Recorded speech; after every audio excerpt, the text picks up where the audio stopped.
Hello dear students, in the last video lecture we have learnt about Lenard's experiment and his observations on photoelectric effect. Before that we have learnt about photoelectric effect, some of the definitions related to it, and also we have learnt the types, that is electron emission and its types. There are three types which we have learnt: field emission, thermionic emission and photoelectric emission. After that we learned about photoelectric effect, some of the definitions like work function, that is photoelectric work function, threshold frequency, what are photoelectrons, what is photoelectric current, threshold wavelength, what is electron volt, and the experimental setup we have seen to learn the photoelectric effect. I hope you remember that experimental setup which we learned in the last video lecture. I'll recall that once because we are going to discuss some of the laws of photoelectric effect today, or those are also called as observations of photoelectric effect also. Okay, so and it is under the chapter dual nature of radiation and matter. Remember that this chapter is of 5 marks and the chapter name is dual nature of radiations and matter. Okay, so this is what we have learnt in the last video lectures. Now today we will discuss the experimental observations of photoelectric effect. It is also called as laws of photoelectric effect. Either it is called as experimental observations or laws of photoelectric effect. Okay, so the first law is, I write here, laws of photoelectric effect. Along with this there are graphs also related to these laws. Okay, so the first law is the photoelectric effect is instantaneous. You can write down these points simultaneously. I am dictating it slowly and also writing it, so you can copy. The photoelectric effect is instantaneous. This is the first law or first observation. It means what? The photoelectric effect is instantaneous means this is said to be instantaneous because in the photoelectric effect process absorption of absorption of light takes place by an electron, and that takes place, hence it is said to be taking place instantaneously. I hope you remember the photoelectric effect. If not, let me draw the diagram. This is a metal surface, right? There are free electrons here in the metal. Now for example, the radiations are incident on this metal surface. Now we have learnt that work function. What is work function? It is the minimum energy of the incident radiations for which the electron just comes out from the metal surface. Now if this incident radiation, it is light energy, and of course we all know that we have learned Planck's quantum theory. In high school you have learned this. In Planck's quantum theory you have learned that light is consisting of small packets of energy called as quanta. Right? Those packets are called as quanta. Now, and each packet of energy or each quanta has an energy of E is equal to h nu, where E is the energy, h is Planck's constant, its value is 6.625 into 10 to the power minus 34 joules second. That is constant value. Okay, Planck's constant. And nu is the frequency of these incident radiations. Now it means that this photon, light consists of particles called as photons.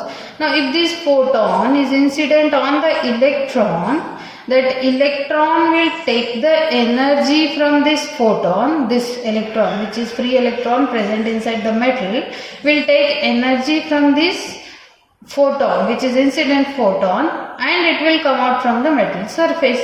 So it means that the photoelectric effect is instantaneous. It is said to be instantaneous because the free electron present in the metal will take the energy from the incident photon by the single and the single that electron will come out from the metal surface. So hence the photoelectric effect is said to be instantaneous. Okay.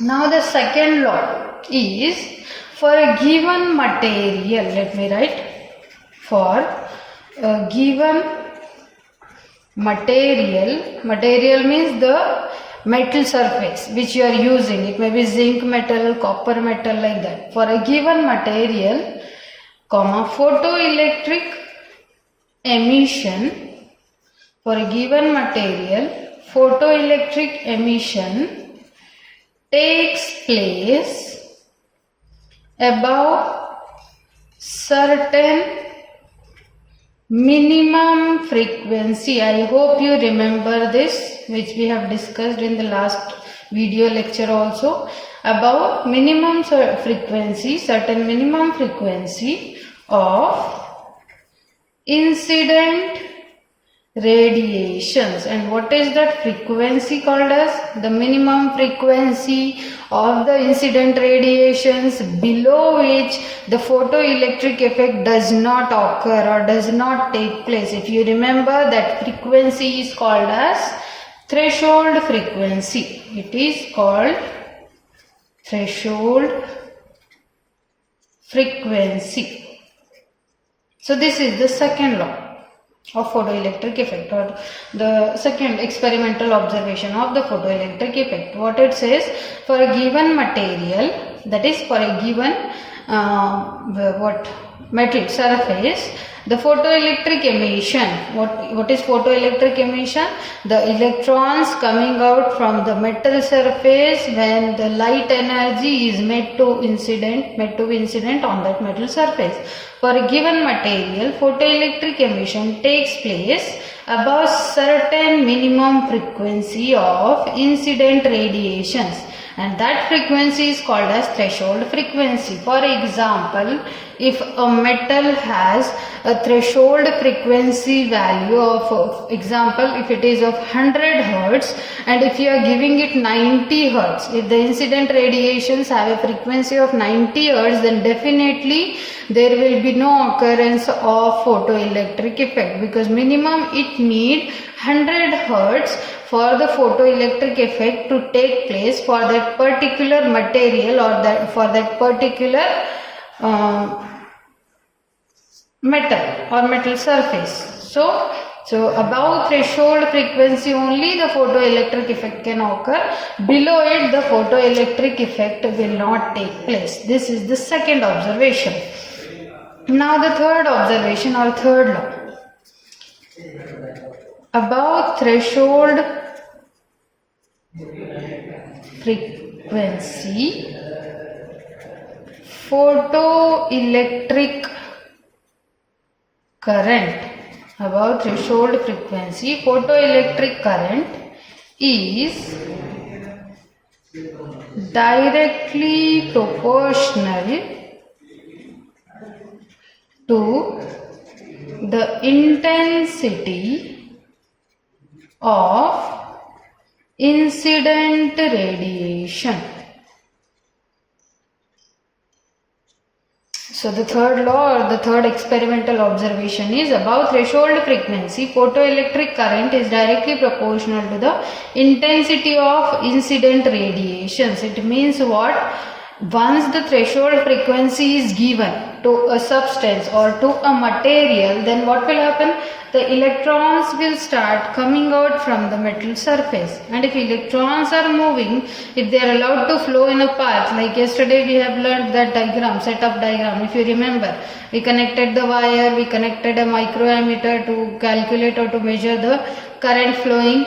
So what will happen? Above threshold frequency, the photoelectric effect will occur. The free electron will come out from the metal surface, and if these free electrons are allowed to flow in a path, then definitely the current, photoelectric current, will be produced. Now in the third law, or the third observation, experimental observation, it says that this photoelectric current, because of these photoelectrons, whatever photoelectric current is produced, that current is directly proportional to the intensity of the incident radiations. It means that if you go on increasing the intensity of the incident radiations, then the photoelectric current will also go on increasing. How you can show? And the condition for this is above threshold, because if below threshold frequency, if you are giving, definitely there is no photoelectric effect taking place. Okay, how I can show this graphically? Both are directly proportional. So on this axis you can write intensity of the radiations, and on the y-axis you can write photoelectric current. And here we have photoelectric current is directly proportional to intensity. It means as the intensity of these incident radiations is increased, then the photoelectric current is also going to increase. So you can show that with a straight line here. You can see, if you increase the intensity of these incident radiations, if you go this side, 1, 2, 3, 4, 5, 6, the values will increase. Simultaneously the photoelectric current is also going to increase. You can see up to this the value for photoelectric current is going to be increased. So that is what is the third law, or the third observation of the photoelectric effect. Okay, now the fourth observation. Fourth observation is above threshold frequency.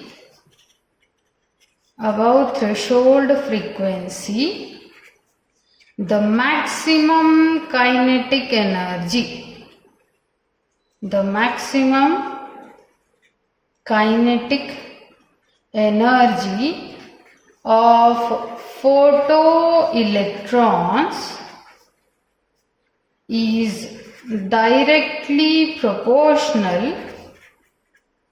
of photoelectrons is directly proportional to the frequency of the incident radiations.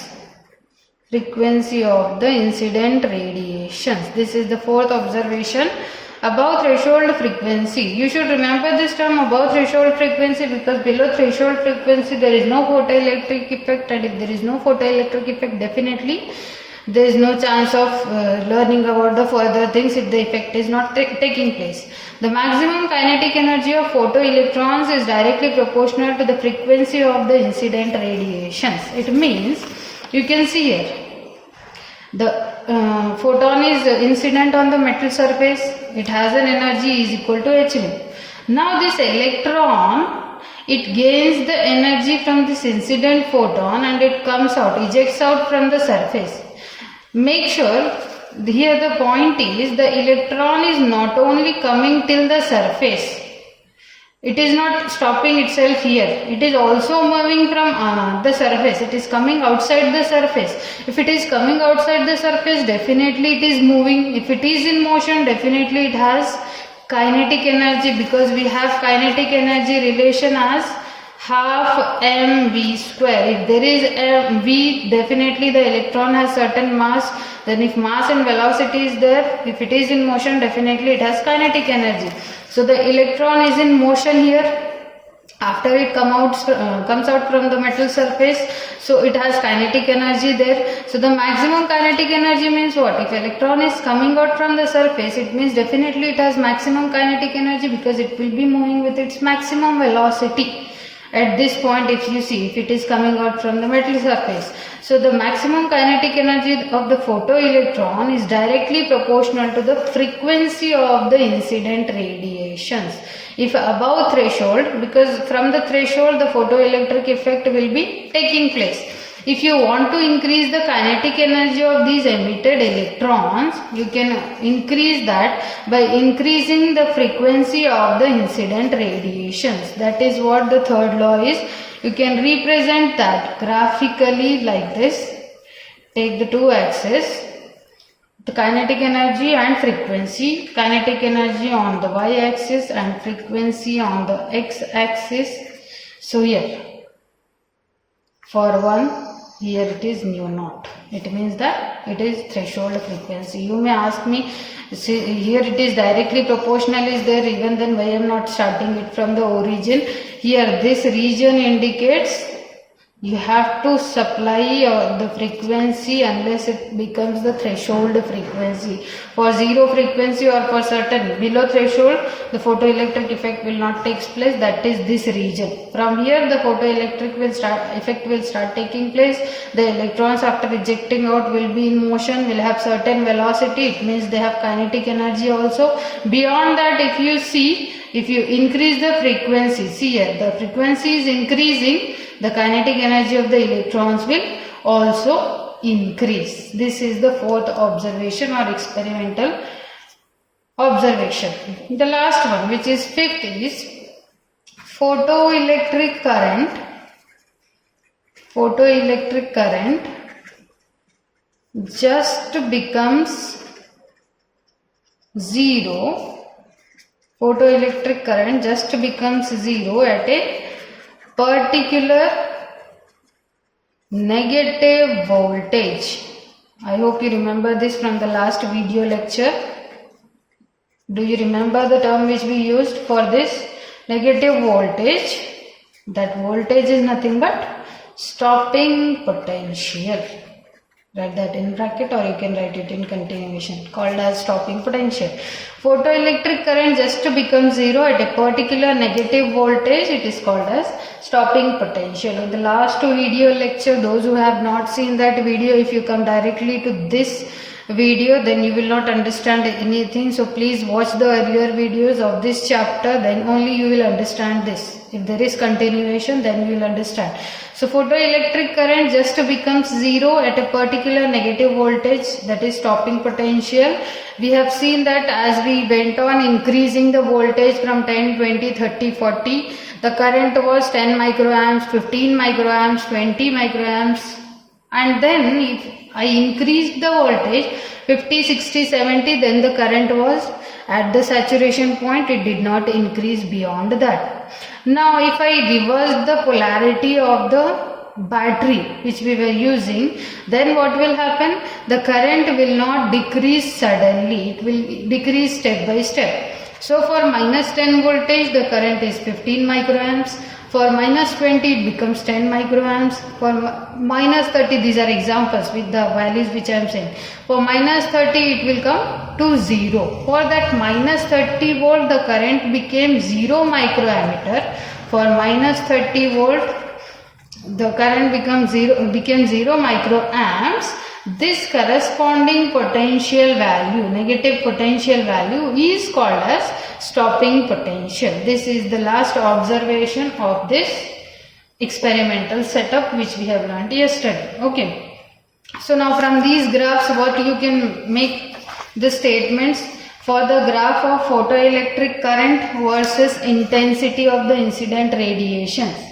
Photoelectric current is directly proportional to intensity of the incident radiations, provided the condition is it should be above threshold. Okay, and for this graph, what statement you can make? Above threshold frequency, the maximum kinetic energy of photoelectrons is directly proportional to the frequency of incident radiations. Okay, and consequently the stopping potential is also directly proportional to the frequency of the incident radiations. Now, I hope you remember the definition of stopping potential. Stopping potential is nothing but it is the minimum negative potential given to the anode. Anode means the collector plate, if you remember in yesterday's diagram or setup. Given to the anode at which the photoelectric current becomes 0. Okay. So now effect of potential on photoelectric current. This one, there is one more graph. Let us learn about it. Effect of applied potential on photoelectric current. The graph looks somewhat like this. Why I am taking from this side? Because potential values which we have applied were also negative. If you remember, I went to minus 10, minus 20, minus 30, minus 40 yesterday's values, if you remember. Please watch the last video to understand this one. See here. I will complete it. But before that, on y-axis, photoelectric current. I am sorry, first you have to write these quantities on the graph, not this. This is photoelectric current, and this side it is the voltage which we have applied. So this side definitely it is positive x-axis, so plus V it will be, and this side it is negative x-axis, so minus V, that is negative potential. So you can see here what we did, we started from one particular value of voltage, applied voltage. The current went on increasing. You can see here the current, photoelectric current went on increasing. But if we took the voltage value, potential value into negative by changing the polarity, then what happened? For minus 10 the current decreased to somewhat 15 microamps, for minus 20 it reduced to 10, for minus 30 it was 5 microamps, for minus 40 it became 0. That is, photoelectric current became 0 for that minus 40 value of the potential, which is stopping potential. So here you can mention it as stopping potential. And these two lines on this graph indicates that first one is for low intensity and second one is for high intensity. It means if you change the intensity, but you can see that even if you change the intensities, here the stopping potential for a material is same. Okay, it remains the same even if you change the intensities. So from this graph what you can write, I am going to tell that what you can write. You can make the sentences and write it in your notebook. For a radiation of fixed frequency and fixed intensity, photoelectric current increases up to certain applied voltage and it remains constant, this region, and later it will remain, it increases up to a certain voltage, then it remains constant, which we call it as saturation current.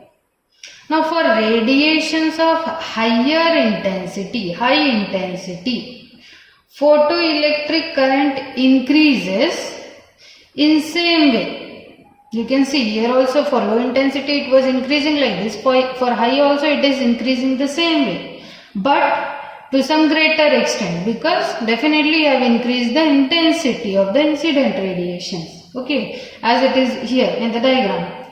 But stopping potential is same for all the intensities. It may be low or it may be high. Stopping potential is similar for those, okay. So this is what you can write after that graph. So effect of intensity after on the stopping potential. If there may be one mark question which may arise from here. What is the effect of stopping potential? What is the effect of intensity on the stopping potential? Then you can say that stopping potential is independent of the intensity of the incident radiations, because for here we can see that for low as well as for high intensity the stopping potential value is same. Here if you write the values as 10, 20, 30, 40, you can see that for high intensity also it is 40 volt, minus 40 volt, and for low intensity also it is minus 40 volt only. It means that stopping potential is independent of the intensities, okay. So this was the continuation of yesterday. These are some of the laws of photoelectric effect or the observations which are called as experimental observations on photoelectric effect. And one more graph which you can plot here. From stopping potential increases with increase in frequency of incident radiations. We have seen that stopping potential is independent of intensities, but stopping potential is dependent on the frequency of the incident radiations, and that graph you can draw like this. This is photoelectric current and this is applied voltage. I am not going to write plus and minus again, it is understood. So now for different frequencies, for one frequency it is this, for one more frequency it is like this. Definitely for both the frequencies, this is one frequency, you can write this as second, this is first, because this one is lesser. Stopping potential is less here, stopping potential is more here. For the second frequency, you can write nu2 is greater than nu1. So you can see after certain time the current will become saturated, but the frequencies, you can see the relation between the stopping potential and the frequency, which you can see here, that it is dependent. Like in earlier case we said, for if the intensity changes, the stopping potential value is not affected even if you increase or decrease, whereas if you increase the frequency of the incident radiations, then definitely the stopping potential is also going to increase. You can see that with this graph you can conclude here, you can add a sentence here saying that the stopping as the frequency of the incident radiations increases, the stopping potential also increases. Or you can simply write the frequency of the incident radiations is directly proportional to the stopping potential also. So this is all about today's class. If you have any doubts, you can ask me in the comment section. If you are PU college students, you can ask me on WhatsApp, but please watch the earlier videos if you want to get the concept clearly. And thank you so much for watching the video.